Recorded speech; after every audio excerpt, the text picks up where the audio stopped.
Hey guys, welcome to my channel. I hope you're all doing very well. So, I just watched Moana 2. Let's talk about it. So Moana 2 finally came out this past weekend, and this whole release was a little bit of a shock. I mean, not, this past month or so, because they've been leading up to the Thanksgiving release, even though it has largely been overshadowed by other releases like Gladiator 2 and more specifically Wicked, which is having a huge moment right now. But it was definitely more of a shock earlier on this year when Disney just abruptly Disney just casually said that they would be releasing the sequel to the much beloved first film from 2016. So yes, 8 years later, we finally have a sequel to Moana, which is what everyone wanted instead of the live action version that they're also making in tandem, which to me is just mind-boggling. So 2016's Moana may not have been a huge gargantuan hit like its princess predecessor Frozen back in 2014, but Moana ended up having the last laugh because week after week for years now, we have seen that movie at the top of the Nielsen charts, showing that people, at least people in America, are constantly watching this movie on Disney Plus. So Moana is very much loved, even if she didn't have a huge gargantuan box office the way that Frozen did. Ultimately, in the long term, the first film ended up being a huge gargantuan success, especially over in streaming, where it remains a staple for the charts. So there were very, very high stakes for this sequel, which is why it's confusing then that Disney seemed to have intended to half-ass it at the beginning, because initially this sequel was going to be a straight to Disney Plus release, and they were going to do one of those classic straight-to-video sequels that we used to get back in the early 2000s. You know which ones I'm talking about, okay? But that was the treatment that they were going to give Moana 2, but after seeing the failures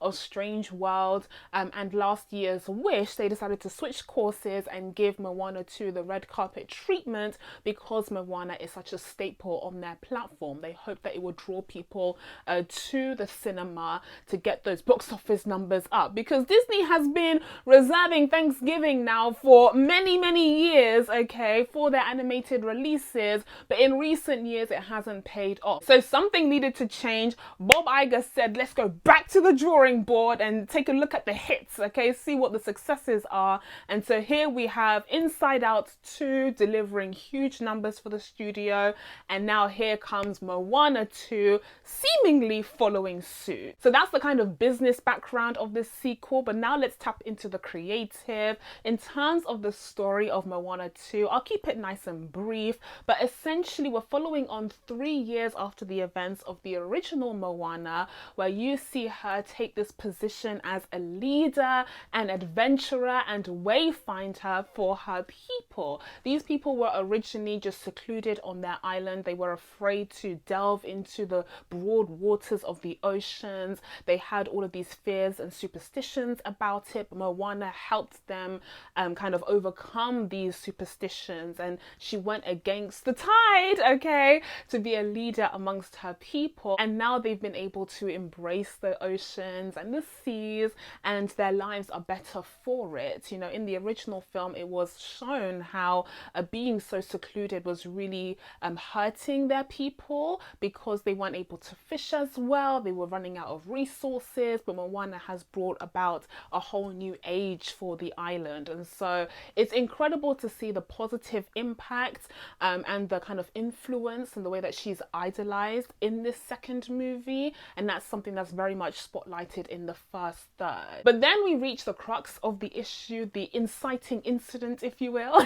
for those of you who've done English literature, where Moana receives another call from the ocean and her ancestors, basically telling her to go out even further and find this mysterious island. She gets a vision about where this island could be, and there are all these flashes showing how one of her previous ancestors, who was a wayfinder, was was trying to find this island but didn't manage to do so, and now it's her turn to give it her own go. And so that becomes her whole new mission. And it turns out that this island that she sees in her visions used to be the kind of center, the kind of hub for where, you know, all of the different islanders across the seas used to come together for. So it's basically showing her how life used to be, and how all these different peoples from different islands used to be connected before this evil god Nalo split them apart, and he cursed that island and made it uninhabitable, and it made it impossible for people to find their way back there.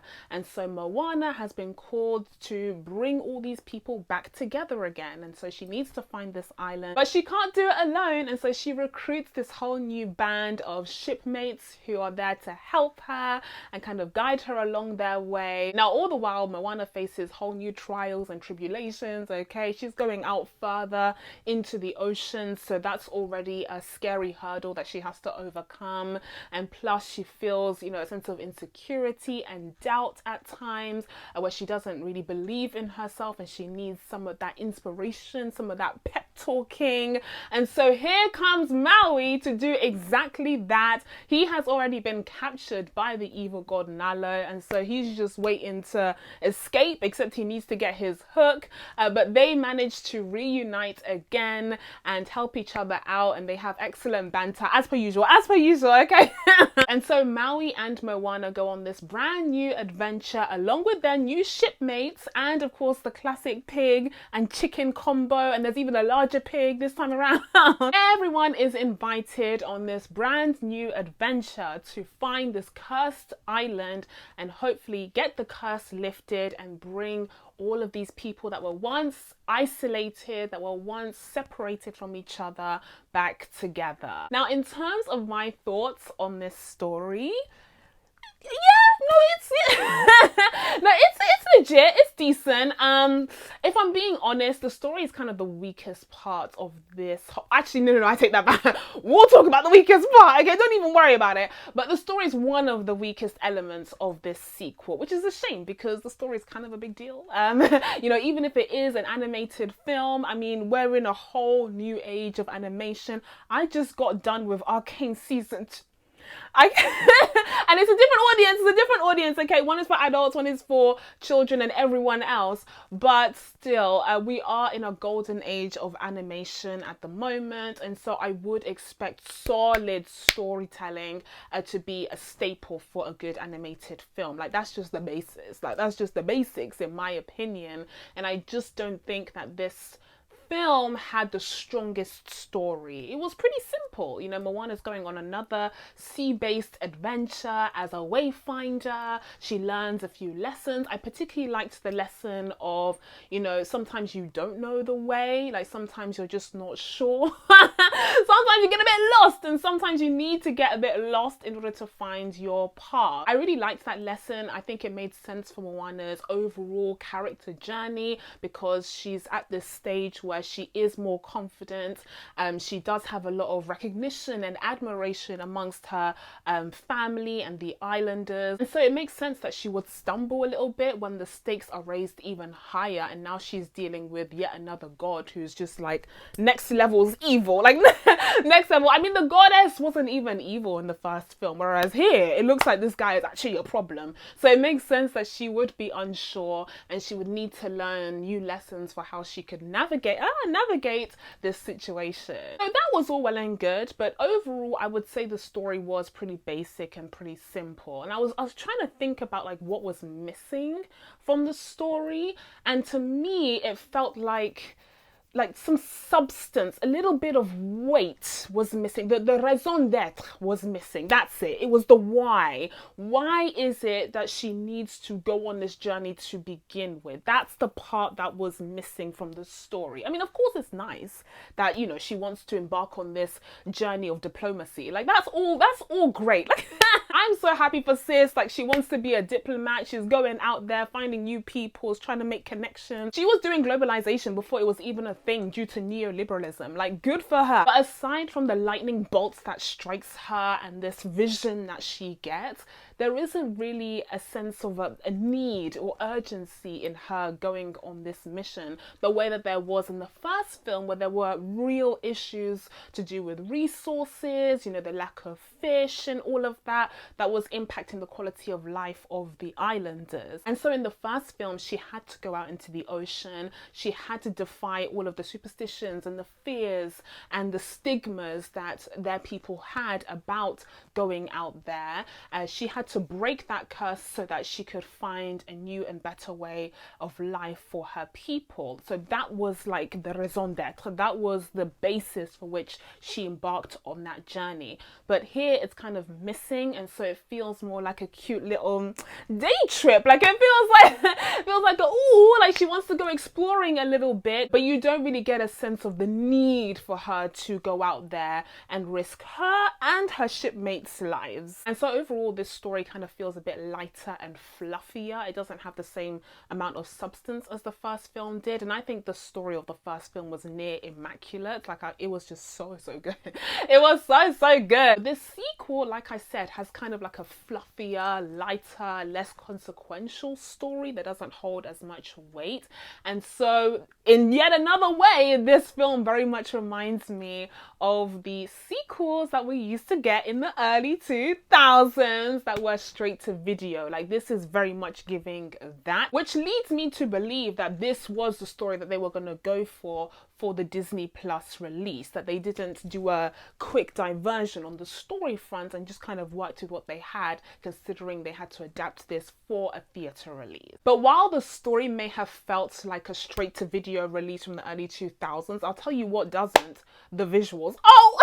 The visuals in this film are stunning. The visuals in this film are very, very impressive. It's almost like the Disney animators and executives and the creative team all heard the critiques about Wish from last year and were like, no, we can't be caught slipping. Okay, we only got one shot, okay? Mum's spaghetti. Like, we cannot be caught slipping this time around. We need to give it our all, especially considering that, once again, this is a beloved princess and beloved property. We cannot mess this up. And so they literally just spewed out beautiful visuals for this film. So in that way, it is very different to the straight to video Disney animated sequels from the early 2000s, because those famously had inferior animation to their theatrical predecessors. But this here has beautiful, stunning animation. Now, I will say there were times where it was a little bit rocky, and I was only keeping a keen eye out because a couple of weeks back I was here praising the CGI of Gladiator 2, and since then I've heard nothing but, Jean, you're completely wrong. That film looked garbage. And so since then I've been trying to like really focus and see what's going on, and so I did notice that there was a little bit of shakiness and rockiness, which I could only attribute to someone, I don't know, having a lack of sleep, like someone not seeing their families for 16 weeks trying to get this done for this theatrical release. But overall, I have to say it was a resounding success visually. Like, it's a beautiful film. I love the way it captures the ocean as per usual. I mean, the first Moana movie was groundbreaking in that way, because that film literally could not be made until the technology was ready to create such beautiful, seamless depictions of the ocean using computer generated animation. So here, clearly they've found their footing. They know what they're doing at this point, and they were able to replicate the magic of the ocean the way that the first film showed us. I would have liked to see a few more different worlds. I would have liked to kind of expand it a little bit. I mean, we did have the Batcave, you know, which was fun, and we did have like an incredible sequence at the very end, which was just bombastic and crazy and beautiful. But I do think if this franchise goes in the direction that it's alluded to at the end of the film, then I would like to see even more different environments and worlds to explore in this beautifully animated world. But whilst Moana 2 looked incredible, whilst my eyes were pleased, my ears were not. What was going on with the music? We need to talk about the soundtrack. We need to talk about the soundtrack and the score. Less so the score. The score was fine. The soundtrack, guys. Where was Lin-Manuel? Where was Lin-Manuel, who let him leave the studio. Listen, if you know your Disney lore, then you know something similar like this happened in the 90s where Disney was producing Pocahontas. That movie was supposed to be their shining star. They put their A-team on that film, and so it had the best animators, it had the best composers, it had everything, and it absolutely paid off. Like, make no mistake, Pocahontas is a masterpiece, even if it is disgustingly historically inaccurate, but it is a masterpiece of a film, beautifully animated, and the soundtrack, please, okay? So not too much on Pocahontas, but at the same time, Disney was also producing another little film. I don't know if you've heard of it, but it's called The Lion King.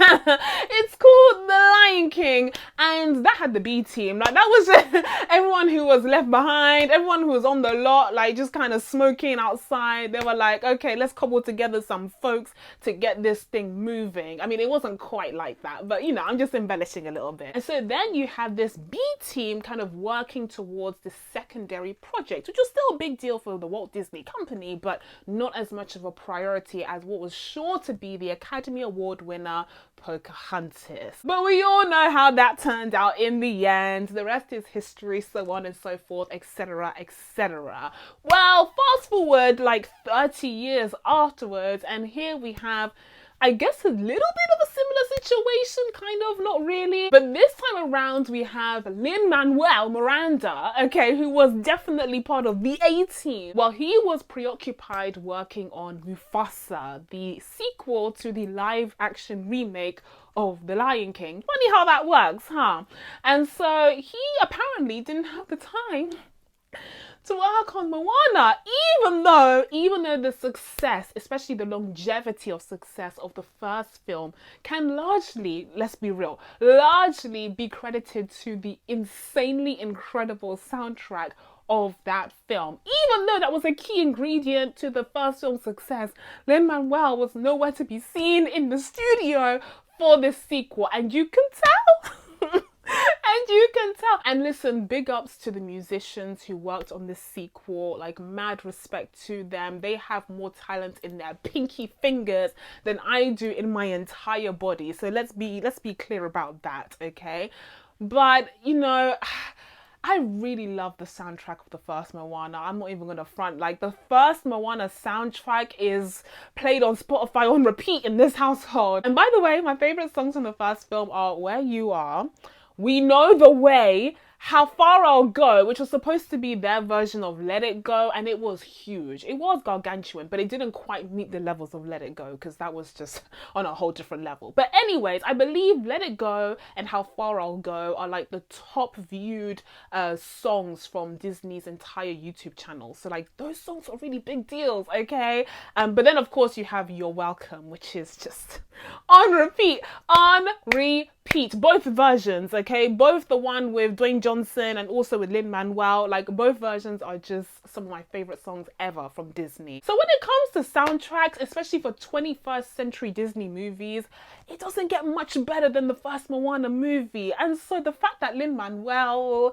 was taken off to the A-team to work on the Mufasa film, it was a really huge detriment to this movie, I'm afraid, because there is not one single song that I can even hum to you in this very moment. Not one! Now, to be fair, it's not quite a fair comparison because I've only seen the Moana sequel once and I've seen the first film like several times. So like, those songs are ingrained in my mind. And whilst I was watching the film, I do remember there being a couple of songs that stood out to me. I'll put them here if I remember, but those were my favorites. Everything else just felt like generic theatre music that would have been left on the cutting room floor had Lin-Manuel been where he was supposed to be, which was in the studio. Disney, you know that this man can deliver hit after hit when it comes to Disney animated film soundtracks. Like, hello, he delivered with the first Moana, he delivered with Encanto. So why on earth wasn't he there for the sequel?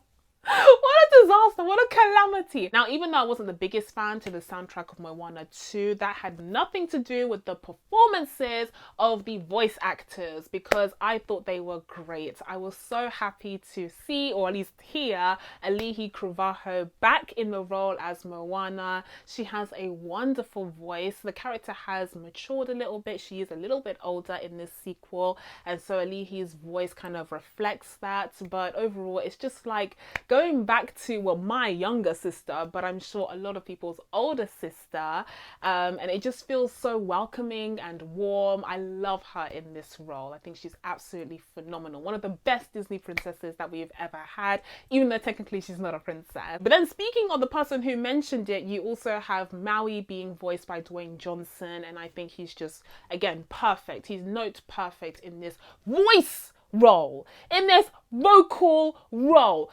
This live action one though, the live action version,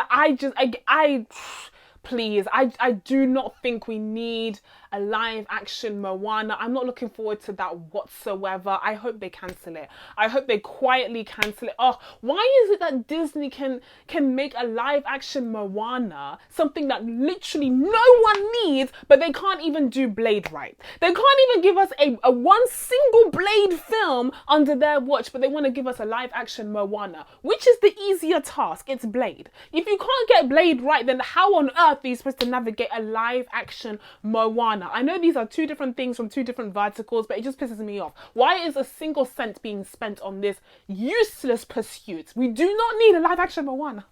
It's literally one of the last franchises that need to be put into live action. The animation is fine. And speaking of Dwayne Johnson's Maui, I did notice that this character does do a little bit more meta commentary in this sequel.